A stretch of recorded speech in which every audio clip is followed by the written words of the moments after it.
कंचन के बेटे ऋषि की शादी कहीं नहीं हो रही थी। एक तो ऋषि मोटा, ऊपर से कमाई भी कोई खास नहीं।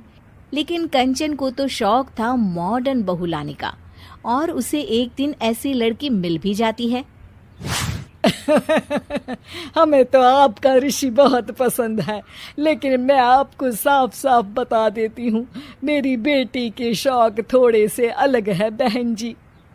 अरे बहन, हमें सब पसंद है। आपकी प्रियंका जैसी लड़की की तलाश मुझे कब से थी। जींस पहनकर अंग्रेजी में गिटर पिटर बोला करे। अरे बहन, जरा सुन तो लो, मेरी बेटी के शौक क्या क्या है। अरे नहीं नहीं बहन, बस लड़की को देख लिया तो सब कुछ देख लिया। आप ना शादी की तैयारी करो, और वो जरा सामान की लिस्ट भी दी है ना मैंने। हाँ बहन जी, सारा सामान शादी से एक दिन पहले ही आपके दरवाजे आ जाएगा। मजा आ गया, मजा आ गया। अब तो बस आप शादी की तैयारी करो। प्रियंका के माता पिता के जाने के बाद कंचन का पति उससे कहता है, अरे भाग्यवान, तुम तो कुछ ज्यादा ही जल्दी दिखा रही थी शादी की। अरे बोलने तो देती, लड़की की माँ क्या बोलना चाह रही थी। अरे आप चुप रहिए जी, कुछ पता भी है आपको, बस मुफ्त में बोले जा रहे हैं। मेरी दोस्त शशि की बहू देखी, लंबी पतली और पढ़ी लिखी, हजारों में कमाई और संस्कारी भी। अरे पर जब वो मेरी बहू देखेगी तो जल भुन जाएगी। लेकिन तुम तो शादी ऋषि के लिए कर रही हो ना, या शशि के लिए? तुम्हारा लड़का कुछ कमाता भी नहीं है, और शरीर भी भगवान की दुआ से फूलता ही जा रहा है। फिर बोले आप हैं? फिर बोले आप? मैंने कहा ना, प्रियंका जैसी जींस पहनकर अंग्रेजी झाड़ने वाली बहू किस्मत वालों को ही मिलती है। चुप रहिए आप। पति के लाख कहने पर भी कंचन ऋषि की शादी प्रियंका से करवा देती है। लेकिन प्रियंका जैसे ही घर में आती है, वैसे ही जोर जोर से चिल्लाकर नाचने लगती है। आज मेरे यार की शादी है, आज मेरे यार की शादी है। अरे नाचो मां नाचो। आज मेरे यार की शादी है। कंचन, उसका पति और ऋषि ये देखकर हैरान रह जाते हैं। लग रहा है बहू को शादी की बड़ी खुशी है। हाँ हाँ, बहू क्यों नहीं, हम भी नाचेंगे। अरे नाचो नाचो जी, मुंह क्या देख रहे हो, चलो चलो नाचो, बहू कह रही है।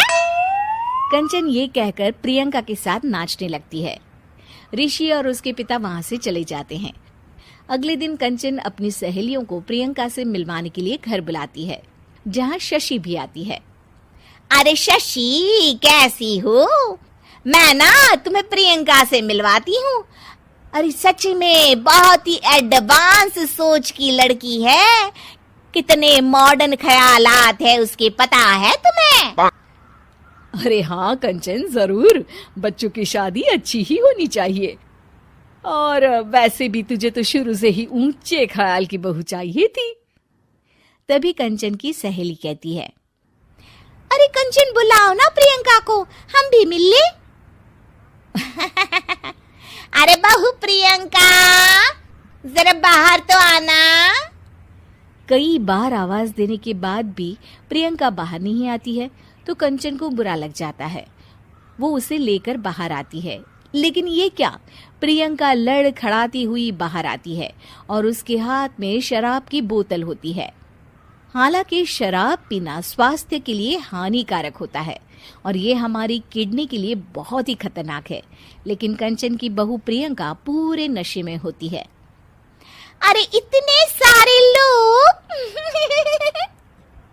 ये कहकर वो शशि के पास जाती है। आंटी जी, पत्ते खेलेंगी, पत्ते। अरे दूर हो, दूर हो, तुम्हारे मुंह से तो शराब की बदबू आ रही है।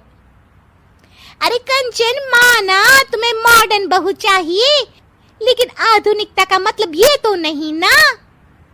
बुरा न मानना कंचन, तुम्हें पता था कि तुम्हारे बेटे की कमाई और शरीर दोनों ही ठीक नहीं है, तो तुम्हें उसी हिसाब की लड़की से शादी करवानी चाहिए थी। ऐसा कहकर सभी औरतें वहां से चली जाती है। तभी प्रियंका की माँ कंचन के घर आती है। अरे बहन जी, बड़ी चालाक निकली आप तो। बिना बताए अपनी पियक्कड़ बेटी मेरे लायक बेटे के गले में बांध दी। आय हाय, बड़ी आई बिना बताए। उस दिन जब मैं ये बात बता रही थी तो तुम तो सुनने को भी तैयार नहीं थी। अब भुगतो तुम। ये कहकर वो वहां से वापस चली जाती है। सबके जाने के बाद कंचन अपना सर पकड़ लेती है। हाय रे, आधुनिकता की अंधी दौड़ में मैं अपनी संस्कृति ही भूल बैठी थी। अब तो राम ही बचाए मुझे।